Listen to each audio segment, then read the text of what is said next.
Olá, boa noite. Como vão vocês? Há quanto tempo? Andei meio sobrecarregada, muito preocupada, pouco inspirada e ultimamente um pouco triste com perda de muitos amigos. Difícil pensar quando o coração está triste, não é mesmo? Mas vamos lá. Eu travei uma polêmica nesses 2 últimos dias e a respeito da cidade de São Paulo, minha querida cidade de São Paulo, que com meus alunos nós estudamos por tantos e tantos anos, produzindo mestrados, doutorados, um coletivo tão bonito dedicado à vida dessa grande metrópole brasileira, tão maltratada, improvisada metrópole brasileira. Mas essa discussão, eu peguei um bonde andando que me segurei para não participar das discussões e não participo mesmo porque a maioria das discussões se dão no plano da militância e não no plano científico, acadêmico. E o plano da militância, o militante tem que fazer o que ele tem que fazer e a cabeça às vezes esquenta. E é bom pensar com calma todas as coisas que envolvem a vida de um pequeno coletivo de 12 milhões de habitantes. Então, o pretexto de discutir o Minhocão, que eu realmente não considero prioridade a ser cuidada na cidade de São Paulo, e eu vou dedicar alguns vídeos à cidade de São Paulo. Eu apenas quero aqui dizer que fiquei muito emocionada com o interesse despertado pelas minhas observações, que são produto de uma cidadã brasileira que estuda e estudou São Paulo, que tem propostas a fazer para governar essa cidade, que tem participado da elaboração dessas propostas e que percorre caminhos completamente diferentes desses que têm sido discutidos e implantados na cidade. Não fiz isso sozinha, tive sempre uma equipe de primeiríssimo nível, a qual perdeu na semana passada um grande colaborador que foi o professor Eduardo Yazigi, que imaginava para São Paulo uma magnífica proposta de estímulo ao seu setor quaternário, baseada no desenvolvimento mais contemporâneo da atividade do turismo metropolitano. Eduardo nos deixou, mas os seus livros e a sua inspiração e a sua companhia e as reuniões que fizemos juntos serve a todos nós que lá estávamos motivo de grande inspiração.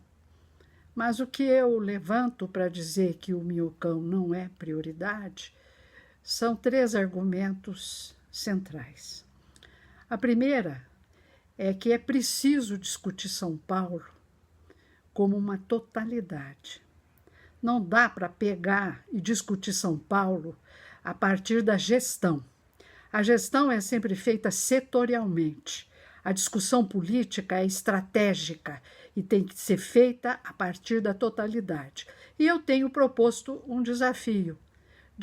Vamos colocar em contraposição uma discussão territorial sobre o governo da cidade, portanto, política estratégica, contra uma visão setorial, seja ela qual for. Nada acontecerá enquanto a habitação, o saneamento básico, o transporte e etc., forem tratados como setores, como gestão, e não inseridos numa proposição legal de compreensão da dinâmica metropolitana como um todo. E quando pensamos assim, o Minhocão está muito longe de ser prioridade de qualquer modo para a cidade de São Paulo, a não ser que ele se incorpore como uma ação muito específica, de uma estratégia muito bem definida e que ajude a população de São Paulo como um todo a melhorar. Caso contrário, não é o Minhocão. Eu vou exibir aqui meus diagnósticos sobre a carência em escolas, em hospitais, escola de todos os níveis, hospitais, teatro, povo da rua e Cracolândia, e etc, e etc. Mais de 1000 páginas escritas por nós como proposta para o governo da cidade de São Paulo. É uma pena que São Paulo ainda continue a ser palco de experiências copiadas e de exercícios pequenos diante da magnitude do seu cosmopolitismo, que recebeu gente do mundo inteiro, brasileiros do mundo inteiro, latino-americanos do mundo inteiro, e aqui sempre maltratados. É sobre isso que eu topo discutir São Paulo. O Minhocão sozinho não sou arquiteta, não tenho condição de discutir projetos de arquitetura e nem desenhos urbanísticos, e nem embelezamentos urbanísticos. A minha discussão é outra. A minha discussão está baseada no funcionamento da totalidade e em que medida os usos do território metropolitano se dão, por quem, para quem e a propósito de quê. Essa é a discussão que eu quero fazer. Esse é o primeiro aspecto. O segundo aspecto é que é preciso que as discussões a respeito da metrópole, que nós organizamos uma forma de fazê-la de forma mais competente, mais plural, e que as pequenas comunidades, os pequenos grupos militantes que têm trabalhado tão intensamente para São Paulo, os grupos da habitação que eu acompanho há tanto tempo, os grupos de transporte urbano, e eu participei dessa luta do transporte urbano, ajudando o Roberto Scaringella a fundar o antigo departamento do sistema viário, que depois virou a CET, e eu tive a honra de representar a Universidade de São Paulo nos conselhos da CET, como tive a honra de representar a cidade de São Paulo nos conselhos da empresa de habitação municipal, e em vários conselhos a universidade sempre me honrou, me convidando para representá-la. Então, há uma experiência acumulada e a ser discutida e uma constatação que eu fiz duramente com essa experiência de que esses caminhos eles estão lá no final.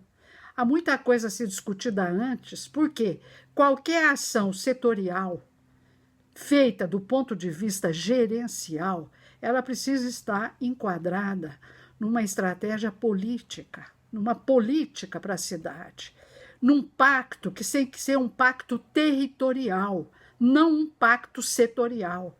É preciso que o povo da Zona Leste, da Zona Norte, da Zona Sul ou dos distritos que compõem essa cidade discutam o que é que seja necessário, e isso de baixo para cima suba e defina com a participação de todos quais são as prioridades da cidade.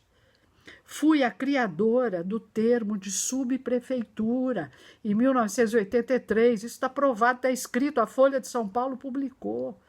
Mas a subprefeitura era uma base de operacionalização de um sistema de gestão descentralizado. Não podia ser sistema político, porque nós estávamos acabando de sair da ditadura militar. A subprefeitura virou um empreguismo lamentável. Não era essa a minha proposta. Eu decidi agora, depois de velha, assumir uma porção de coisa. Eu sempre fui muito retraída das discussões. Da militância não fiz, participei com os companheiros do MDB para derrubar a ditadura e sempre fui vista e monitorada de outra forma. Acho que está na hora da gente começar a falar sobre a cidade de São Paulo fora do contexto da militância. Não é do contexto técnico e nem da meritocracia reinante. É do fazer política com um pouquinho mais de qualidade, a partir daqueles que estudam a cidade, para que possamos encaminhar propostas melhores e mais consistentes para os corajosos companheiros que se dispõem a governar São Paulo. Essa é a minha discussão. E eu convido a todos para fazê-la. Muito obrigada e boa noite.